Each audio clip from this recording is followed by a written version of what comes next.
Well, the San Francisco 49ers went on the road on a short week into a hostile environment, and they weren't able to come away with the win. Needless to say, there were some strange things that happened in this game, but I think we have to acknowledge that the 49ers also did some really positive things as well. Welcome to Josh's Football Breakdowns, where we don't tell you what you're seeing, we let the film tell us what we're seeing. And one of the things we did see on Sunday was the 49ers put together a 99-yard drive in a critical situation. So we're going to move ahead to the very end of the third quarter here and take a look at that drive. Let's talk about the game situation. The Vikings are up 13 points and are threatening to make it a 3-score game heading into the fourth quarter. And here they're facing a 2nd down and 1. Needing to come up with a stop, the 49ers rush not only with their front four, but they also send Diamador Lenore on the blitz.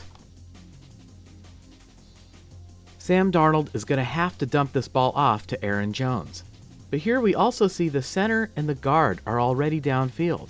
This was a screen pass all along. The Vikings made the perfect play call against the blitz.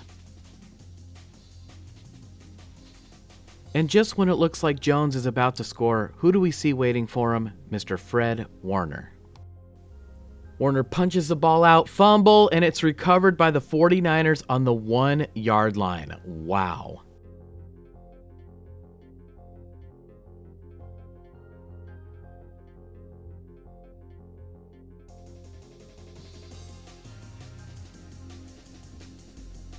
Fred Warner looks like he is poised to have a career year for the 49ers, and that's saying a lot. And here, he absolutely saves their chance of winning this game.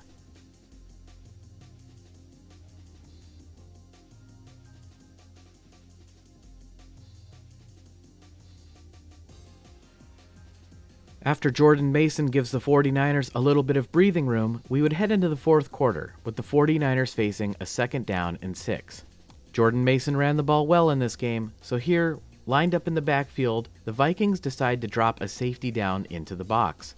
When Brock Purdy motions Jordan Mason out, the safety drops back. So the Vikings now have 2 safeties back deep, but we can see they're lined up really aggressively to the inside. They're almost on the hashes here. Typically, it's a little bit better if they line up closer to the numbers. You know, it's kind of a strange thing. It's a little bit easier for safeties to go from the outside in than it is for them to go from the inside out. It sounds strange, but it's true. But of course, I'm sure the Vikings are thinking the 49ers really like to throw the ball to the inside, so that's where they want them to line up. But it does leave them a little bit vulnerable, just for example here, if Debo were to go deep to the outside. So accordingly, the great corner Stephon Gilmore gives Debo a little bit of extra space. And Deebo Samuel takes the space the defense left behind. Now look, it's not a lot of space, but it's space that the 49ers desperately need in this situation.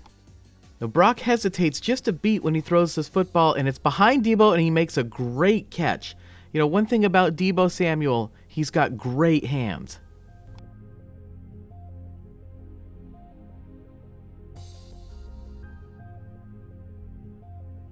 Jordan Mason had 100 yards rushing in this game, averaging 5 yards a carry. So here, they don't just line him up in the backfield, they actually fake it to him, drawing in the linebacker and opening up the middle of the field again for Deebo Samuel.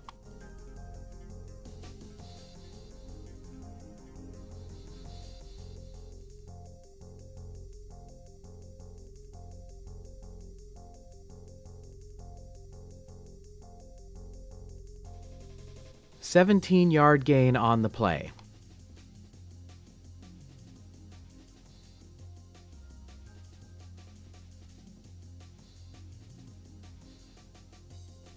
On 2nd down and 6, the Vikings continue to mix it up, this time sending a blitz. Not wanting to get beat deep, the corner and the safety drop back. And it's easy to see why. Both George Kittle and Brandon Ayuk look like they're going deep, allowing Brandon Ayuk the space to get to the sideline.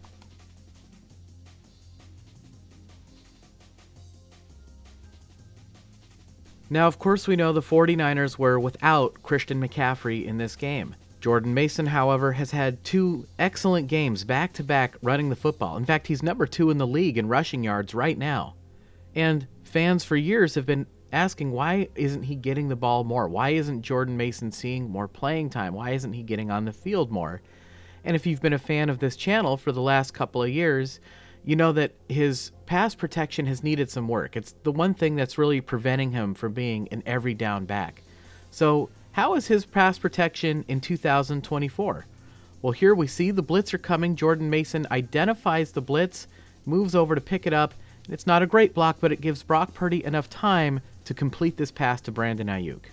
The completion gives the 49ers a first down. San Francisco is moving the football, but after failing to gain any yardage on first and second down, here they are facing an absolutely massive 3rd down and 10.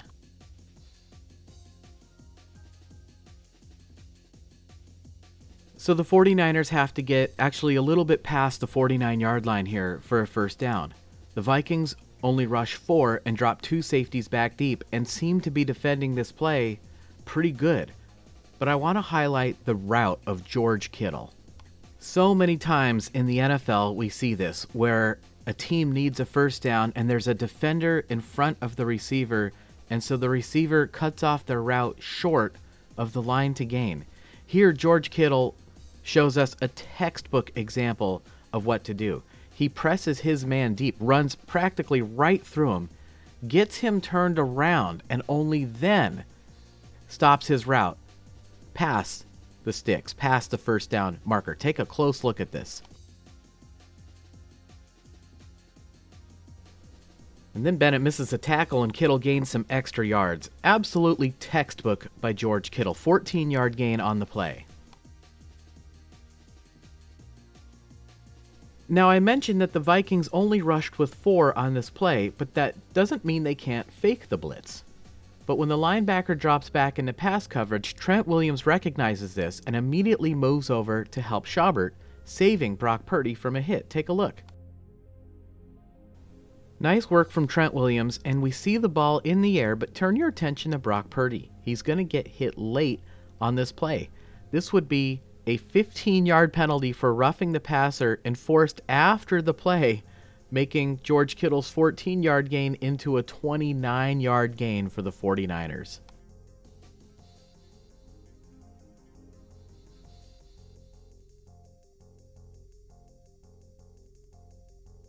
Facing a 2nd down and 10 here, the Vikings seem to be defending the left side of the field pretty good.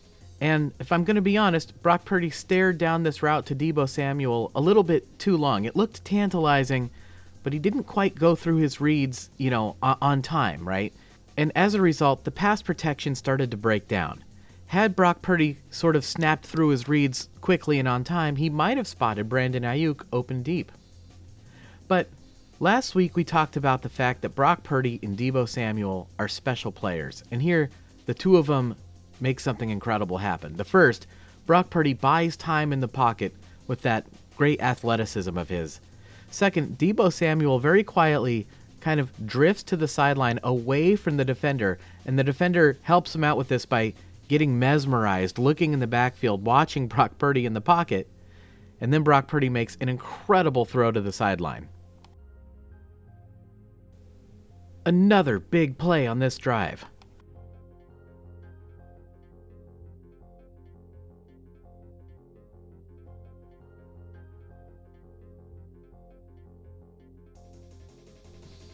What a tremendous throw. And I almost thought that Deebo's heel might have been out of bounds here. But let's go back to the snap. From the other angle, we're going to get a great look at this.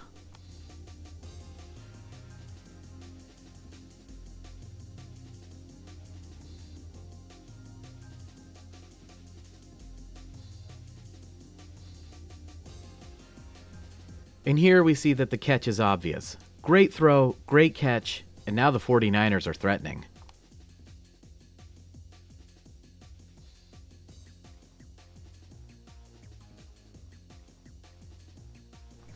With the ball on the 10-yard line, the 49ers would finish off the drive with some outstanding blocks. First and foremost here, I think we have to acknowledge Colton McKivitz. Am I here to tell you that he's going to be an All-Pro this year? No. But I think we have to recognize that we are seeing a definite improvement from last season. Next, we see George Kittle come into the second level and pick off the linebacker, but I want you to also notice Jake Brendel, who snapped the football and then gets way downfield to throw what would be an important block. And then finally, of course, Deebo Samuel. Across the board, excellent effort and execution in the blocking game by the 49ers on this play, allowing Jordan Mason to do the rest. Touchdown 49ers, and what a drive, 99 yards.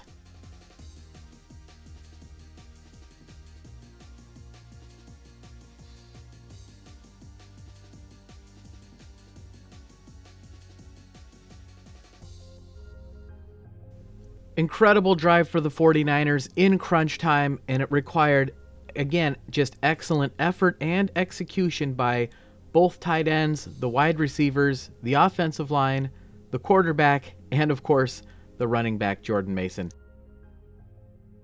And also worth noting that Jake Moody, again, made all of his kicks in this game. So, yeah, they didn't come away with the win. Should 49er fans be worried? I don't really think so. You know, this was always going to be a tough game for them, tough conditions. Now, look, they definitely have some things they need to clean up, but you know Kyle Shanahan is going to do that and have these guys ready to play. And who better to have a get-right game against than the LA Rams down in Levi South next week. As always, I want to thank those of you who have gone the extra mile to support this channel. You guys mean so much to me. Thank you so much. And an extra special thanks to our Patreon supporters. You guys are an essential part of this team. Thank you so much. It is sincerely appreciated. All right, Niners, Rams next Sunday at Levi South. I don't know what's going to happen in that game, but you know we are going to be here to break down that film, and I will see you guys then.